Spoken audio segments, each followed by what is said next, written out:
भाई रामकृष्ण बघेल जी, आज इस लोकसभा के चुनावी कार्यक्रम में हम लोगों के बीच में उपस्थित भिंड दतिया लोकसभा के प्रत्याशी आप और उन सबके नेता परम सम्मानीय मान्यवर फूलसिंह बरैया साहब, उनके साथ मंच पर विराजमान आप और हम सबकी लड़ाई लड़ने वाले कांग्रेस पार्टी के प्रदेश के कद्दावर नेता, मध्य प्रदेश विधानसभा में उपनेता प्रतिपक्ष आदरणीय भाई हेमंत कटारे जी, पूर्व जिलाध्यक्ष आदरणीय भाई दादा जयश्रीराम बघेल जी, प्रमोद चौधरी साहब, आदरणीय रणजीत गुर्जर जी, और हम सबके लिए हमेशा वर्षों तक राजनीति में संघर्ष किया ऐसे मान्यवर हमारे कपिल बघेल साहब, और कार्यक्रम का संचालन किए आयोजक आज इस आदरणीय हमारे साथ में जिला पंचायत के सदस्य भी है भाई राजवीर बघेल जी, और यहाँ उपस्थित जो विभिन्न आसपास के गांव से आए,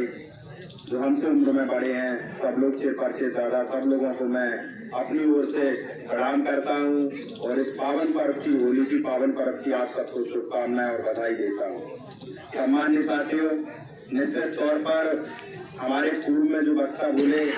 उन्होंने मान्यवर बरैया साहब के बारे में विस्तृत रूप से बहुत सारी बातें कही,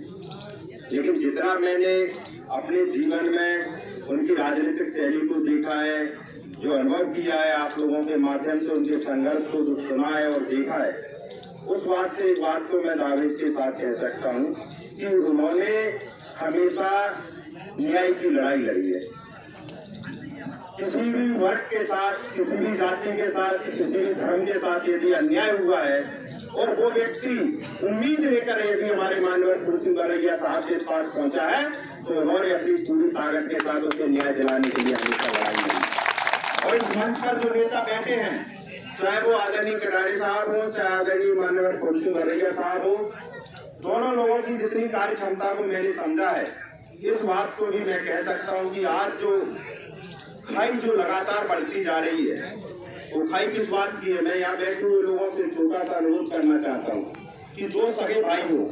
और एक भाई के पास बड़ी बड़ी 4 व्हीलर गाड़ियां हो, बड़ी बड़ी कोठियां हो, बड़े बड़े मकान हो,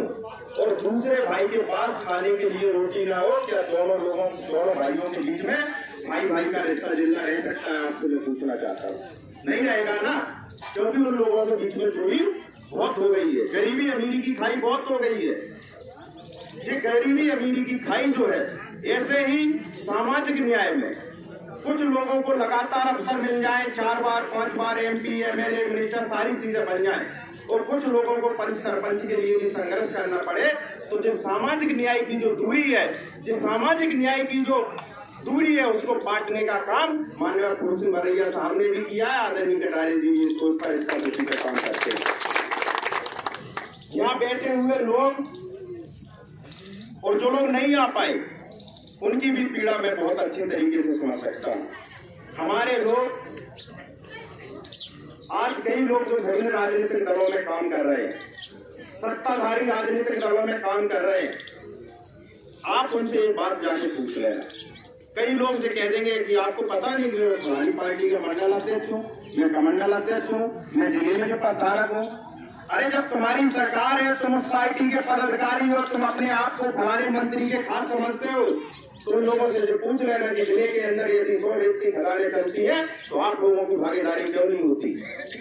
जिले के अंदर यदि 50 क्रेशर चल रहे हैं, तो आप लोगों की भागीदारी क्यों नहीं होती? इस रोड पर यदि 1000 डंपर निकलता है, तो यहाँ बैठे हुए लोगों की भागीदारी क्यों नहीं होती? इस भागीदारी को भी बांटने का काम आप और हम सब लोग तब कर सकते हैं जब आप और हम सब लोग अपने बीच में अपना नेता पैदा कर लेंगे। और वो नेता माननीय फूलसिंह बरैया साहब है। उन्होंने हमेशा सामाजिक न्याय की लड़ाई लड़ी है,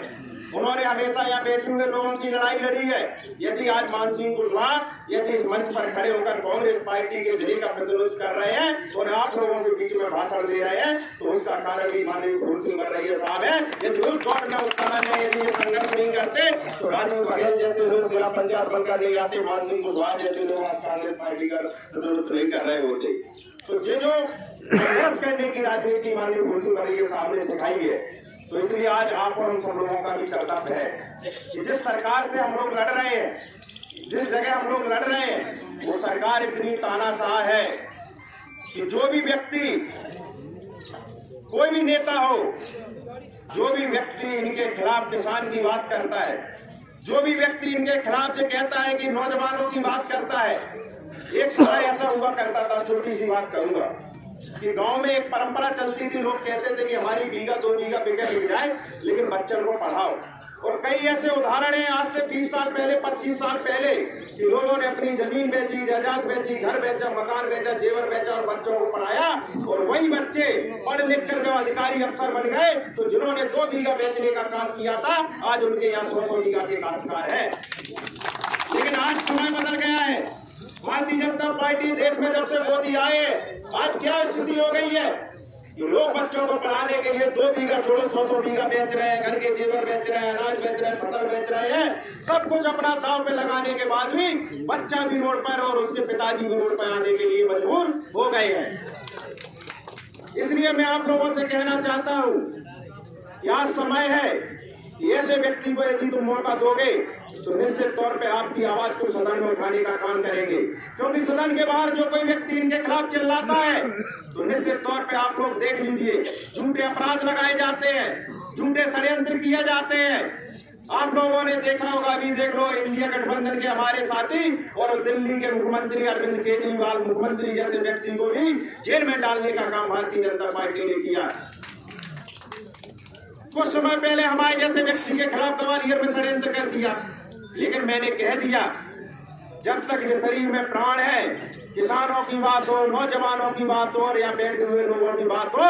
सड़क पे पूरी ताकत के साथ संघर्ष करेंगे। जब तक इस देश से और प्रदेश से भारतीय जनता पार्टी का सूटा साफ नहीं कर देंगे, चैन की सांस नहीं बैठेंगे। आप लोगों से भी अनुरोध और गुजारिश करना चाहते हैं, आप सब लोग, जनता से बड़ी कोई ताकत नहीं होती देश और दुनिया में। यदि जनता से बड़ी ताकत होती, जब देश के किसानों ने प्रण लिया और दिल्ली में जाकर धरने पर अड़ गए, भले उसमें 700 किसानों की मृत्यु हो गई, लेकिन वो पीछे नहीं हटे, तो देश के तानाशाह प्रधानमंत्री को भी जमीन पे आना पड़ा और काले कानून वापस हुए और किसानों की सारी बातें माननी पड़ी। इसलिए मैं कहता हूँ कि लोकतंत्र में जनता से बड़ी कोई ताकत नहीं, आपसे बड़ी कोई ताकत नहीं। और लोग कह रहे थे, जो आप लोगों की बात कह रहे थे, मुझे यहाँ बैठे हुए लोगों पर भरोसा है, आप लोगों की ताकत पर भरोसा है। यदि आप लोग अपने आप पर आ गए तो अब क्या डरेंगे? जब डरने वाला समय था, उस समय भी आप लोग नहीं डरे, आपने झंडा उठाकर संघर्ष किया और यहाँ अपने लोगों को